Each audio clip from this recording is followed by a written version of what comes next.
morning, America! How are you, Rich?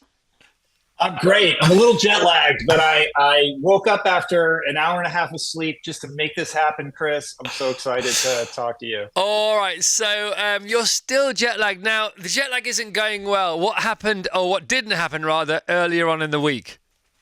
I've tried all the tricks. I don't know what it is. My body seems to be very resistant to the Paris time zone for some reason, but it's all good. I'm here. I couldn't be happier to be in Paris, boots on the ground. I've never been to an Olympics before, and very honored to share a few minutes with you this morning. All right, well, it's great to have you here as our official Olympics correspondent. Why are you there, Rich? I am here part family vacation. We rented a flat right in the Marais for all the kids, so we're all here together, which is fantastic. But once the games start, I have official duties with On, who is a great partner of mine. So I'm going to be doing some panels and activations with On around their new technology, their new shoe technology, but also with some of their athletes. And we're going to do stuff around sustainability, which is going to be great. And then also I've got some stuff that I'm doing with Speedo as well around the swimming, which is pretty exciting. Right, now let's talk about swimming. I don't know if you heard about this, Rich, but on Wednesday, the mayor of Paris, Anne Hidalgo, swam the Seine to prove that the cleanup operation in the river has been successful for the triathlon, making the water quality safe enough to host events. Have you heard about this story? I have. In fact, I got a DM from a local influencer asking if I wanted to join, and then I overslept. And so I missed my opportunity. I can't believe it, but I missed my opportunity to jump in the Seine. But I looked at all the coverage. I saw the mayor get in the water. And this is quite the story, Chris. It's been something I've been tracking for a long time because every day it seems like there's new information about whether or not the Seine was going to be clean enough for people to swim in it. And the French seem determined to make this happen, come heck or high water. And the mayor put her money where her mouth is and got in the water. So it looks like it may be happening, but it seems to be something that is an evolving story. Well, the Olympics opening ceremony, you know better than most people, is a week today. And it's a good story, the Seine story anyway, isn't it? Because you do need, even though it's the Olympics, you do need a talking point or two. And this has definitely been that. So I heard they were trying to clean up the Seine, and then they thought, well, I'm not sure this is going to work or not. We're not sure this is going to work or not. So then I heard this other story about them. Did they dam a mile of it? Where are we now with the Seine? What's the current situation? It is difficult to get some clarity on this. I've read a lot of news articles, and they seem to all dance around, just clearly stating what's what. But my understanding is the same as yours, that they dammed off a portion of it, and I think they invested a lot of money in some kind of bypass tunnel to kind of make the runoff kind of free of this one cordoned off area that they were going to kind of resuscitate for the purposes of swimming. And they have to test the water every day, and if it exceeds a certain parts per million in terms of the stuff you don't want, the E. coli, et cetera, they got to close it down. So there's talk of the triathlon becoming a biathlon. And of course, there's the open water swimming competition, which is intended to be in the Seine as well. So my understanding is that it's something that's being monitored every day. But in the event of a downpour and runoff, like who knows what's going to happen? It would be obviously a shame if the triathlon turned into a biathlon for all the athletes competing, and of course for the spectators. But the French seem determined to make this work. So it's sort of a stay tuned situation for as far as I can tell. I love it. I love it because it's gripping. Obviously, it's not like a story that's moving at 1,000,000 miles an hour. It's flowing at about the same speed as the Seine, one would imagine. Yeah. But it's just such a great story. I love it. So as we sit here now, is there just a really, really clean bit of the Seine? If so, how long is it and whereabouts is the clean bit? Yeah, it is. I think it's about maybe a little less than a kilometer or so. I should know the answer to this, being your official correspondent. I feel like I'm failing my duties. I'm just a guy who showed up here a week before the Olympics, dude. And suddenly I'm supposed to be the expert. But yeah, it is. I don't know exactly how long that section is, but yeah, it's not like the entire Seine or anything like that. It's more kind of on the western side of Paris, near the close to the Eiffel Tower, I believe. Got it. But yeah, just that one section. The rest of the Seine is doing what it will. You can kind of cross one of the many bridges in Paris and look down and say, "Well, I'm not so sure about that." But you know, I think it's fun.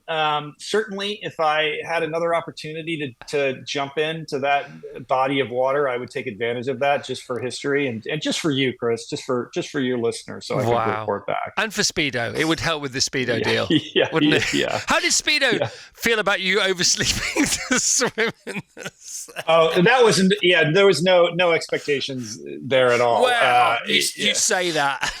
yeah. um, right. So that's going on. That is ongoing. That is exciting. I suppose it might change the outcome of the triathlon because there'll be some athletes who don't really fancy the swim leg of that, hoping and praying that maybe it doesn't clean up. They don't get their act together because that would be a thing, wouldn't it? Yeah, it certainly would. I mean, there are obviously, some of those athletes are better swimmers than others. The Yeah. ones for whom swimming is a weak link, that will obviously play into their favor. But as an Olympic distance sport, it is often said, in Olympic distance triathlon, that you can lose the race in the swim, but you can't win it. These athletes are all at the highest, most elite level. They want to be in that front pack in the swim, just so that they can get out and be in the mix for the bike and the run. Yeah. But nobody wins the triathlon in the swim. But it can be a determining factor for the weaker swimmer who's super strong on the other two legs. So Yeah. it is a triathlon for a reason. It's not a biathlon. So hopefully they'll figure it out and it will be a full-blown triathlon. I think that's what we all want to see, but yeah, time will tell, I suppose. So there was a time when you were around Olympic qualifying yourself as a swimmer. How close did you get? Not very close. My proximity was to the athletes who were very good. I had the good fortune of training with a lot of Olympic gold medalists and world record holders. I was good. I was not at the level where I was ever going to compete in the Olympics. But the Olympics has always been something very close to my heart. It's sort of funny and ironic that now at 57 years old, I'm attending my first Olympics in Yeah. some kind of official capacity. So don't let the dream die, Chris. No, never, Rich. There's Never. always a possibility. Well, but as a swimmer, because you swam at a very high level, didn't you? So you were just one below Olympic qualifying. That's fair to say, isn't it? Yeah, I guess you could say that. Well, you swam for many years at elite college level for Stanford. That is because it took over your life. So you did it a lot. Was fly your stroke? Was that your stroke of choice? Yes, the 200-meter butterfly Right. was my discipline. So the reason I'm asking you all this is because you are therefore qualified. Vassos, who you know and who you've met, he is swimming the Channel and he's scheduled to swim it in September. And he sort of has to swim it because he's written a book about it, and it's the final chapter of the book. Vassos, would you like to ask this elite swimmer, Rich Roll, any questions? Would you like to have a little exchange with him about swimming? When you were swimming, Rich, when you were swimming competitively, presumably you really put the kilometres in the pool. Did you ever find that, when you got there and you were just like up and down, just swimming up and down, and there's a black line at the bottom of the pool, isn't there? Did you ever feel like almost more so than on a long ultra run that you just almost transcend and you just... Because it's happened to me like once definitely and once sort of almost, where I just almost have an out-of-body experience. 100%. Well, first of all, Vassos, I mean, you continue to just raise the ceiling on your athletic, kind of prowess. I'm so impressed. That's really amazing that you're doing this. Thank you. Yes, I think there is something really unique about swimming because you're kind of stripped of all external stimuli other than the black line at the bottom of the pool that allows time to bend in a weird way, and you're just sort of taken to another place. It is a form of meditation of some sorts, and I think there is a self transcendence aspect to it, especially when you're putting in, tons of volume and gigantic distances where you're just meeting yourself in a really special place that the modern world doesn't really afford us unless we kind of get out of our comfort zone and explore what those possibilities are. So 100%, I totally agree. I think there's something really unique about that experience that allows you to learn about yourself in a way that even there's a lot of talk in ultra running about a similar thing, but you're in nature, and there's a different kind of natural kind of aspect to that experience that lends itself to some form of self-transcendence. But what happens when you take away all of that and there's absolutely nothing to distract you other than your own mind and body? Superb. Right, other headlines. Come on, Olympic correspondent. Other headlines from your Olympic experience thus far, Rich Roll. Well, I would say this: there's a heavy police presence in this city. Obviously, all eyes are on Paris, and Paris wants this to go off without a hitch. So everywhere you go, there is a strong security element to the city. They've begun cordoning off certain sections of the city that you can't gain access to unless you have a QR code. But I would say, just boots on the ground being here, I kind of scrolled through the news cycle over the last 24 hours, and there's a lot of hyperbole about how kind of locked down the city is, but that's not my experience. My experience has been extremely pleasant. You can get around very easily. This is the calm before the storm. So the city feels eerily kind of quiet, but obviously that's going to change in a couple days. But I would say that there hasn't been any kind of inconvenience to being here. In fact, it's actually quite easy to get around because it feels like everybody who maybe lives in Paris has left, and we're awaiting the flood of international spectators to descend upon us. But there is, as I said at the outset, like there is an air of anticipation and excitement. And right from our flat, like a couple of days ago, the torch was making its rounds, throughout Paris, and we're right off the Place de la République, and that's where the torch kind of made its final destination the other night, and that was very exciting to kind of see it go right in front of our flat. And everybody was here, just as you can feel the energy. It's pretty cool. You talked about floods there. We've talked about the Seine. Everybody in the UK, I don't know about in the US and over there in mainland Europe, talking about this film Sharks Under Paris. Please tell me you've seen it. No, I have not seen this. Sharks Under Paris? You've got to see it. What? No. Seriously, Rich. It came out as this. What is this? It's a Netflix movie, right? It's a movie. It's Jaws for Paris, right? Oh my God. I don't want to spoil it for you, but you can sort of guess what might happen. It's called Sharks Under Paris, and everybody's raving about it. It's one of those movies that wasn't even a B movie, C or D or maybe E movie, all the way to Z. But all the kids are picking up on it. It's in the London Times are writing about it today. You've got to watch Sharks Under Paris. You're in Paris, for heaven's sake. You might need to know. All right. You might need to know. My evening viewing is sorted then. That's going to be family viewing. But the only shark content that I've been consuming lately is Ross Edgley versus Shark. I just had him in the studio. I know he's a friend of you and your show. Are you hip to this? No, tell us more.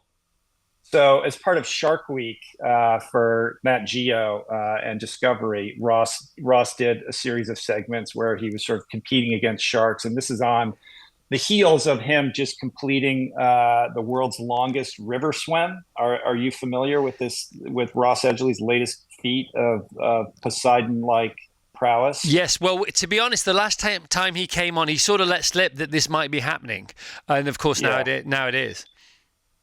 Yeah, so he did a bunch of stuff for Shark Week with hammerhead sharks and all kinds of stuff. But you can stream that on Discovery and check that out. But yeah, he just completed I think it was like 500 kilometers or something like that in the Yukon, just below the Arctic Circle, of nonstop swimming Yes, in Vassos. this river in Yeah, chilly Vassos. waters. You and your 14 miles over Yeah, the channel. I mean, Yeah, come on, mate. Slacking. That's his warm-up pool. Yeah.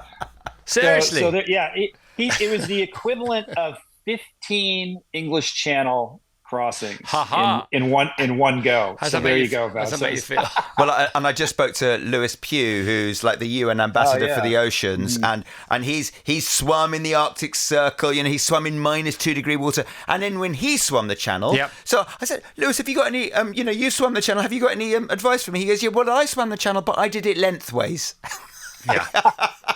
Yeah. You're pretty late I to the remember party, when he did Vassos. that. Yeah. He's a legend. He's a legend. He's a complete but legend. I would imagine you got your wetsuit sorted, you got your Vaseline, all that kind of stuff. Are you fattening up a little bit? Get a little belly fat on you so you can stay warm? Trying to. Yeah. Giving That's it a the thing. go. Giving it a go. If you swim it in a wetsuit, Rich, it doesn't count. You know that.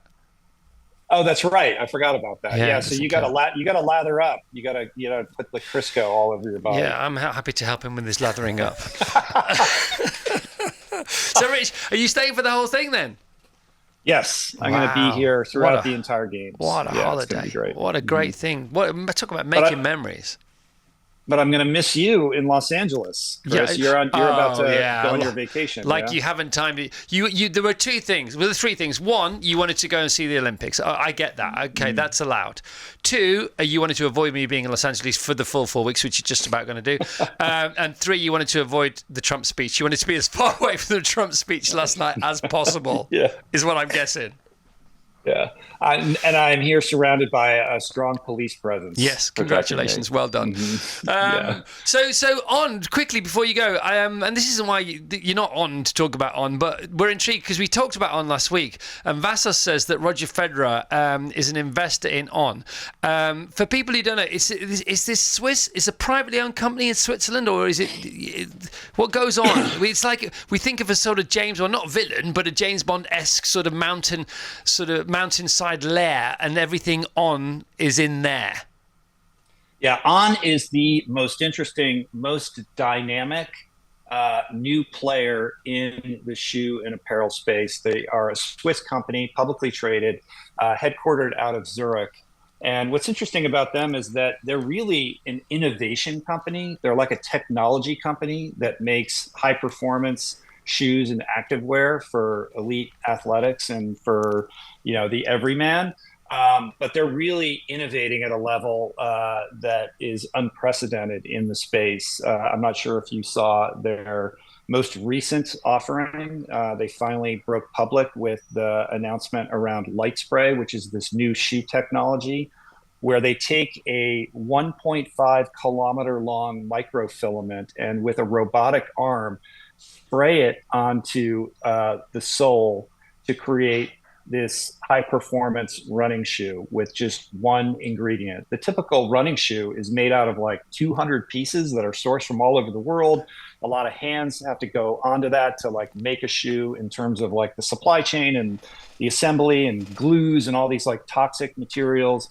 And they're very committed to sustainability and circularity. And this new innovation is really a game-changing breakthrough in terms of how you think about a shoe and how you construct it. So I'm here in Paris to help tell that story, which I think is super fascinating and interesting, and is really already kind of making waves in the space in terms of what's possible. And this new shoe technology reduces carbon emissions in shoe manufacturing by something like 75%. So it's really a fascinating story. It's funny, isn't it? Because the phrase is carbon footprint. So this literally reduces your carbon footprint. Yeah, exactly. And it's just a start. Like you can imagine the possibilities when this robotic technology is located all over the world and you don't have to like ship things in cargo ships and trucks all over the place. Like you can literally make the shoes on the spot. And it takes 3 minutes to make a shoe with this technology, which is just, it's mind blowing when you think about the possibilities going forward and what this represents for the future of, this industry, which is known for, a heavy carbon footprint. So literally making shoes with a different type of footprint, I think is exciting, and I'm proud to be involved with this company and their kind of commitment to reimagining how we move forward in a conscious way with this sport that we love, which is running, which requires shoes, right? Yeah, no, 100%. And the most important aspect of the deal, I would imagine, when you were negotiating it, is do you get to meet Roger Federer? Can you be his new best friend? Have you met? I have yet to meet Roger. Yeah. I'm working on it. Someday I'll get him on the podcast when the time is right. That's got to happen. That's got to happen. Yeah. All right. Yeah. Was he around? Could you smell him anywhere? That fragrant or floral, aroma that I'm sure emits from him wherever he goes. I picked it up, but it might be quite a distance from me now. I think he was at Wimbledon, and I think he's going. I tried to find out whether he was going to be in Paris to do a podcast with him while he was here, but I think he's on vacation. Apparently, so that'll have to wait for a later date. He may smell better than he played tennis. Eau de Fed. People say that, don't they? They say he is a handsome man. There's no doubt about it. Not unlike yourself, Rich. Good to see the guns out today. Look at those shoulders. Way! Working on it, buddy. All right, Rich. I'm going to miss you in LA. Have a great vacation, Chris. All right, mate. Thanks for finding time to fit us in. That is our official Olympic correspondent. Let's have a controlled round of applause for the one, the only Rich Roll. Thank you. And Vassos. I can't wait to... Is Vassos going to be live streaming his swim? Probably not. Yeah, I want to see it. Yeah, listen to that confidence. Whoa, yeah. Pulsating through the airwaves. If you watch Rich, I'll live stream. All right, you may join you. Good. All right, Rich Roll live from Paris. James Corden live from the top of the tower. And we are rocking and rolling till to the last 15 minutes of the show before our 4-week break. Thanks to Rich. Adieu, my friend. Adieu. Virgin Radio.